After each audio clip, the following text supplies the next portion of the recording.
और मैं जल्दी से 3 रीजन्स की बात करूंगी, बहुत ही जल्दी, क्योंकि बार बार जब ये बात उठती है। अभी मैं कहीं गई थी जहां एक्चुअली त्रिवेंद्रम गई थी, जहां एक साइंस स्टूडेंट ने मुझसे कहा कि हमें कभी क्यों नहीं सिखाया गया कि कश्मीर का एक्सेशन कैसे हुआ हिंदुस्तान में।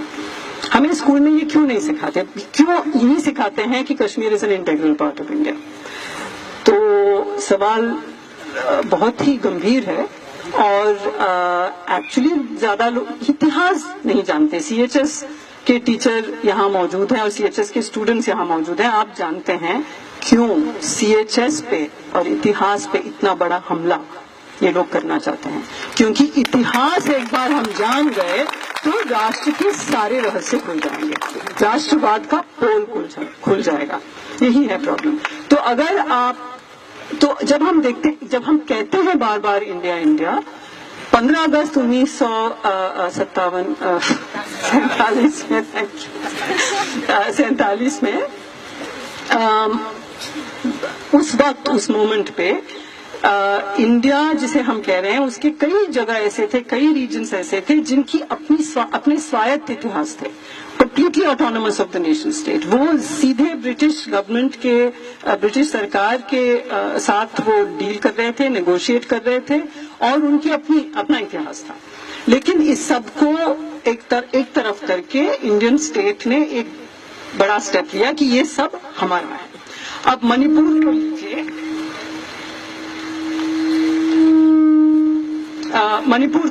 मणिपुर 1947 में sorry can you just keep those papers, thanks.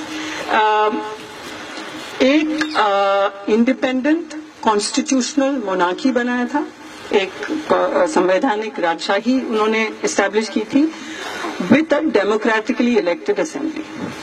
ये ब्रिटिश के साथ जो नेगोशिएशंस चले थे वो ये हुआ था बिल्कुल जनतांत्रिक तरीके से, कॉन्स्टिट्यूशनल मोनार्की, एक असेंबली जिसमें लोगों ने चुनाव लड़े लोग और वो मणिपुर एक कॉन्स्टिट्यूशनल मोनार्की बन गया था। लेकिन विद इन मंथ्स मणिपुर के राजा को यानी कि हेड ऑफ स्टेट को गिरफ्तार किया गया और मणिपुर को मर्जर के लिए जबरदस्ती उसको मर्ज किया गया इंडिया के साथ। नागालैंड को देखिए, हैदरी एग्रीमेंट था नागा नेशनल काउंसिल और ब्रिटिश गवर्नमेंट के बीच में, और नागालैंड को 10 साल का प्रोटेक्टेड स्टेटस दिया गया। उसके बाद उनको प्लेबिसाइट का हक दिया गया था, लेकिन ब्रिटिश के जाते ही इंडियन राष्ट्र राज्य ने नागा टेरिटरी को अपना डिक्लेयर किया और शायद सबसे पहला one of the first acts of the independent Indian government was to actually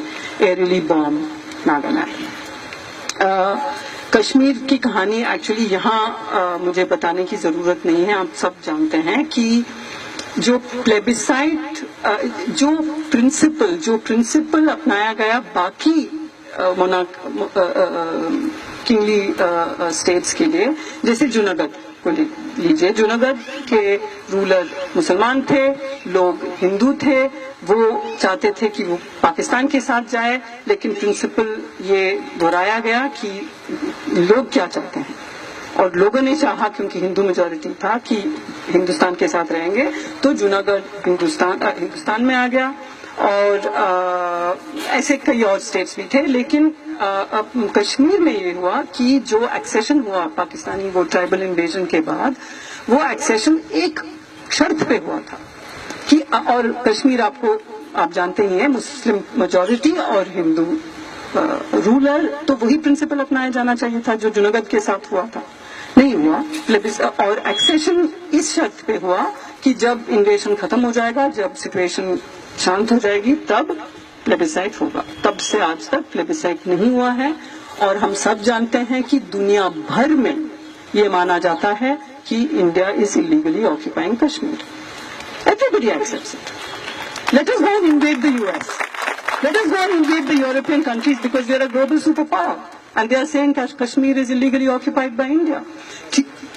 ये क्यों है आप जानते हैं, टेक्स्ट बुक आते हैं या टाइम या न्यूज वीक आता है, उसमें जो मैप दिखाया जाता है उसमें हमेशा एक अलग तरह का मैप दिखाए, तो फिर उन कॉपीज को तभी बिल्कुल जलाया जाता है, सेंसर किया जाता है, हमारे पास आते ही नहीं है। तो जब दुनिया भर में लीगल ऑक्यूपेशन की बात हो रही है कश्मीर की, तो हमें सोचना चाहिए कि आजादी एक नारा उस तरह का नहीं है, और मतलब बिल्कुल जायज नारा है।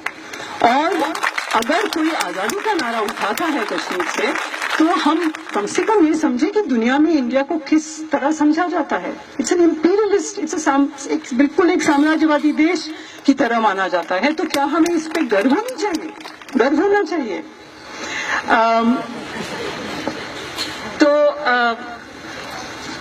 तो ये तीन, और हम जानते हैं कि जो जनतांत्रिक एस्पिरेशंस है लोगों के तरह तरह के, मतलब या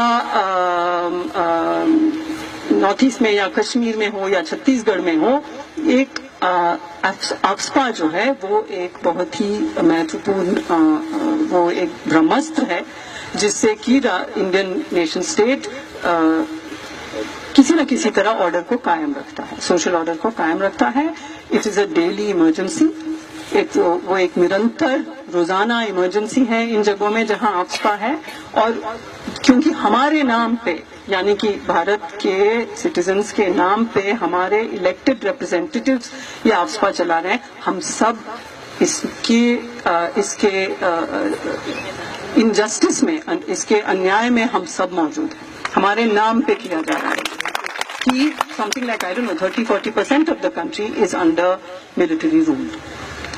तो भारत का चेहरा, इंडिया या हिंदुस्तान का चेहरा जो कश्मीर देखता है और नॉर्थ ईस्ट देखता है और छत्तीसगढ़ के आदिवासी देखते हैं, वो है इंडियन आर्मी। ये हम याद रखें।